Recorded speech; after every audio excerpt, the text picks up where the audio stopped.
പ്രിയ വിദ്യാർത്ഥികളെ, അക്കൗണ്ടൻസി ക്ലാസ്സിലേക്ക് നിങ്ങളെ സ്വാഗതം ചെയ്യുന്നു. പാസ്റ്റ് അഡ്ജസ്റ്റ്മെൻറ്റ്സിൻ്റെ രണ്ടാമത്തെ ക്വസ്റ്റ്യനാണ് ഇന്ന് നമ്മൾ ഡിസ്കസ് ചെയ്യാൻ പോകുന്നത്. നേരത്തെ നമ്മൾ കണ്ട വീഡിയോയിൽ ഒരു സിമ്പിളായ ഒരു ക്വസ്റ്റ്യൻ, ഒരു ഇൻട്രസ്റ്റ് ഓൺ ഡ്രോയിങ്സ് മാത്രം ഒമിറ്റ് ചെയ്ത ഒരു ക്വസ്റ്റ്യനാണ് നമ്മൾ ചെയ്തത്. അപ്പോൾ ഈ ചോദ്യത്തിൽ interest on capital, interest on drawings, partners salary, ഈ 3 ഐറ്റംസും ഒമിറ്റ് ചെയ്ത ഒരു ചോദ്യമാണ് ഇപ്പോൾ നമ്മൾ ചെയ്യാൻ പോകുന്നത്. നമുക്ക് ആ ക്വസ്റ്റ്യൻ ഒന്ന് നോക്കാം.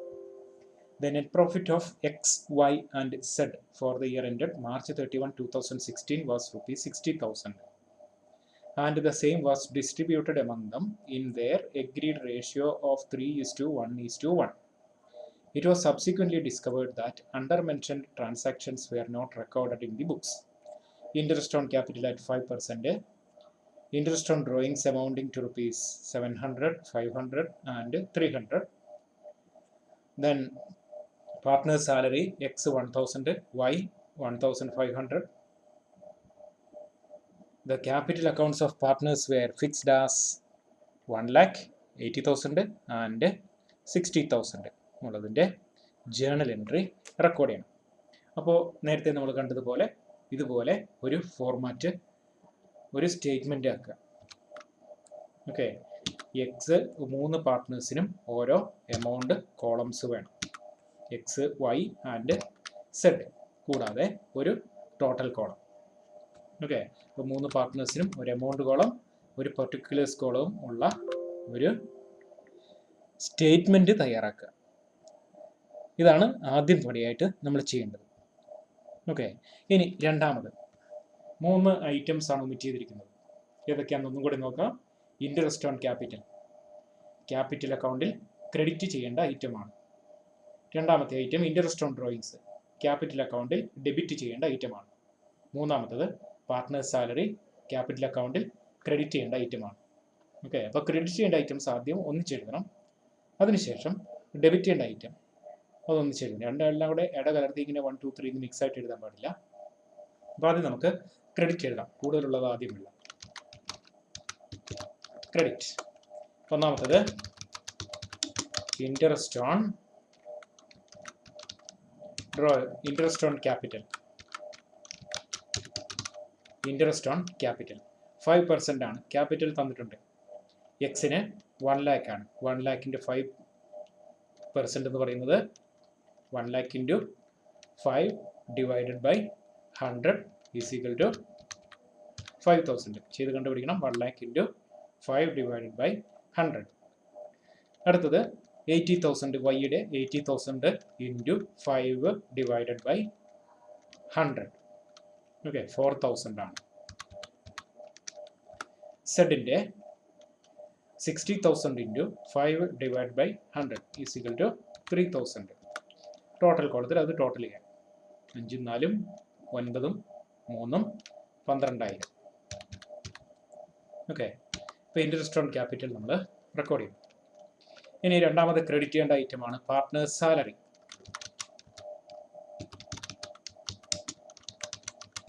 പാർട്ട്നേഴ്സ് സാലറി നേരെ എമൗണ്ട് തന്നിട്ടുണ്ട്. എക്സിന് 1,000, വൈക്ക് 1,500, സെഡിനില്ല. ഓക്കെ, എക്സിന് 1,000, വൈക്ക് 1,500. രണ്ടും കൂടെ ടോട്ടൽ ചെയ്താൽ 2,500 ആണ്. ഓക്കെ, ഇനി ഇത് നമുക്ക് ടോട്ടൽ ചെയ്യാം. ടോട്ടൽ 6,000, 5,500, സെഡിന് 3,000, 12 2 14,500. ഓക്കെ, ടോട്ടൽ ചെയ്യും. ഇപ്പോൾ ഒരു ഘട്ടം കഴിഞ്ഞ് ക്രെഡിറ്റ് ചെയ്യേണ്ട 2 ട്രാൻസാക്ഷൻസ് നമ്മൾ റെക്കോർഡ് ചെയ്തു. ഇനി നെക്സ്റ്റ് വേണ്ടത് ഡെബിറ്റ് എന്നുള്ളത്. ഡെബിറ്റ് ചെയ്യേണ്ട, ക്യാപിറ്റൽ അക്കൗണ്ടിൽ ഡെബിറ്റ് ചെയ്യേണ്ട ഒരു ഐറ്റമാണ് ഇവിടെ ഉള്ളത്. ഏതാണ്? Interest on drawings. Interest on drawings amount നേരെ തന്നിട്ടുണ്ട്. 700, 500 and 300. 700, 500 and 300. Total 700 12 15,500 1500 total. Okay, ഇനി ഡെബിറ്റ് നമുക്ക് ടോട്ടൽ ചെയ്യാനായില്ല, നമുക്ക് ക്രെഡിറ്റ് ആണ് കൂടുതൽ. അപ്പം ഡെബിറ്റിലാണ് കൂടുതൽ, നമുക്ക് കുറവുള്ള സൈഡിലാണ് ഡിഫറൻസ് എഴുതേണ്ടത്.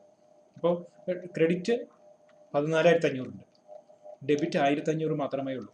അപ്പോൾ കുറവുള്ളത് ഡെബിറ്റിൻ്റെ കൂടെയാണ് കുറവുള്ളത്. അപ്പോൾ ഡെബിറ്റിൻ്റെ കൂടെ ഡിഫറൻസ് വരുന്ന എമൗണ്ട് എഴുതുക. അതായത് is equal to 14,500 minus 1,500. Okay, is equal to 13,000. ഈ 13,000-നെ അവരുടെ പ്രോഫിറ്റ് ഷെയറിംഗ് റേഷ്യോയിൽ ഡിവൈഡ് ചെയ്യാം. ഇപ്പോൾ ക്രെഡിറ്റ് ആണ് കൂടുതലെങ്കിൽ അത് ലോസ് ഓൺ അഡ്ജസ്റ്റ്മെൻ്റ് ആണ്.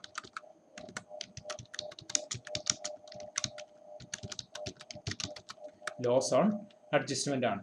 ഈ 13,000-നെ അവരുടെ പ്രോഫിറ്റ് ഷെയറിംഗ് റേഷ്യോയിൽ ഡിവൈഡ് ചെയ്യണം. 3:1:1 റേഷ്യോയിൽ ഡിവൈഡ് ചെയ്യണം. Okay, is equal to 13,000 divided by 3 1 4 1 5 5 into ആദ്യത്തെ ആളുടെ എക്സിൻ്റെ ഷെയർ 3 ആണ്, 3. Okay, that is equal to 7,800. അതുപോലെ രണ്ടാമത്തെ ആളുടെ 13,000 divided by 5 into 1. Okay, is equal to 13,000 into 13,000 divided by 5 into 1. That is equal to 2,600. അടുത്തയാളുടെ ചെയ്യേണ്ട ആവശ്യമില്ലോ, 2,600 തന്നെയായിരിക്കും. ഓക്കെ, ഇനി ഈ ഡെബിറ്റും കൂടി ടോട്ടൽ ചെയ്യാം. ഡെബിറ്റ് കൂടി total is equal to 700 plus 7,800. Okay, 7,800 total ചെയ്തു. അതുപോലെ 3 പേരുടെയും എമൗണ്ടുകൾ നമുക്ക് ടോട്ടൽ ചെയ്യണം. ഓക്കെ, ടോട്ടൽ ചെയ്യാം. വീണ്ടും is equal to 500 plus 2,600. Next is equal to ഈ ഡെബിറ്റ് രണ്ടും ടോട്ടൽ ചെയ്യാം. 2,600 പ്ലസ് 300 2,900. നമ്മൾ ടോട്ടൽ കൊളവനി നോക്കണ്ട. ഇനി നമ്മൾ ഡെബിറ്റിൻ്റെ ടോട്ടലും കിട്ടി, ക്രെഡിറ്റിൻ്റെ ടോട്ടലും കിട്ടി. നമുക്ക് പെട്ടെന്ന് കാണാൻ വേണ്ടി അത് ബോൾഡാക്കി വെച്ചിട്ടുണ്ട്. ഓക്കെ, അപ്പോൾ ഇത് തമ്മിലുള്ള ഡിഫറൻസ് എടുക്കുക. അഡ്ജസ്റ്റ്മെൻറ്റ്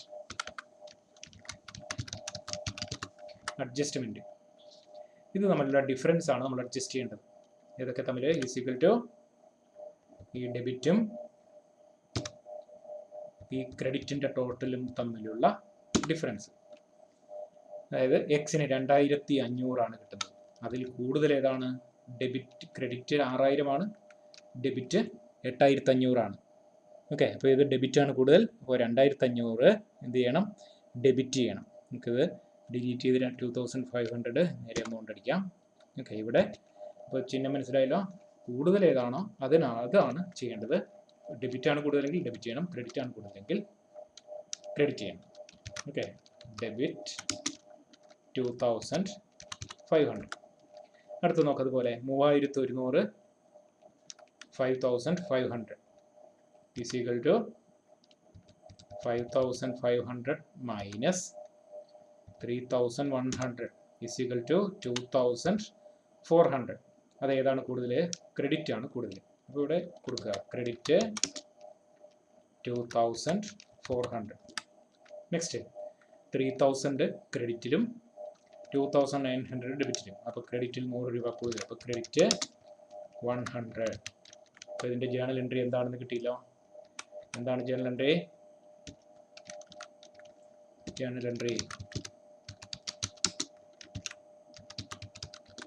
എൻട്രി എന്താണ് ജേണൽ എൻട്രി? ഡെബിറ്റ് ചെയ്യുന്നത് ആരെയാണ്? Excess capital account.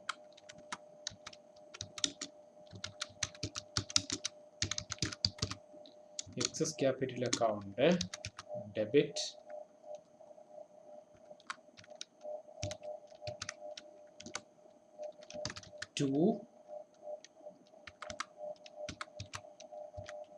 to Wise Capital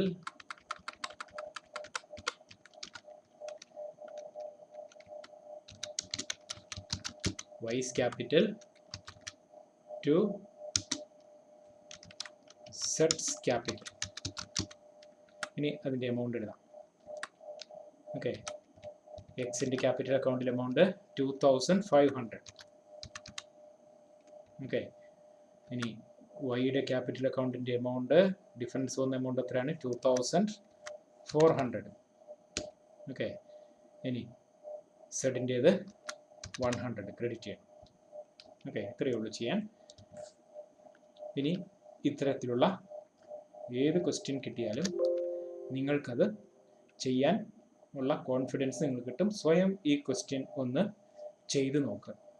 okay, 1-2 തവണ നിങ്ങൾ ഇതേ ക്വസ്റ്റ്യൻ തന്നെ ചെയ്ത് കഴിയുമ്പോൾ ഈ രീതിയിൽ വരുന്ന ഏത് ചോദ്യവും നിങ്ങൾക്ക് ആൻസർ ചെയ്യാൻ കഴിയും. അതിൽ നിങ്ങളൊന്ന് ചെയ്ത് പഠിക്കുക. 2 ക്വസ്റ്റ്യൻസും ഒന്ന് നന്നായി പലതവണ ചെയ്ത് പഠിക്കുക. അപ്പോൾ നിങ്ങൾക്ക് ഈ രീതിയിലുള്ള പരീക്ഷയ്ക്ക് ഈ മോഡലിലാണ് ചോദ്യങ്ങൾ വരുന്നത്. അപ്പോൾ ഏത് ക്വസ്റ്റ്യനും നിങ്ങൾക്ക് ആൻസർ ചെയ്യാൻ കഴിയും. Good luck, study well, stay safe.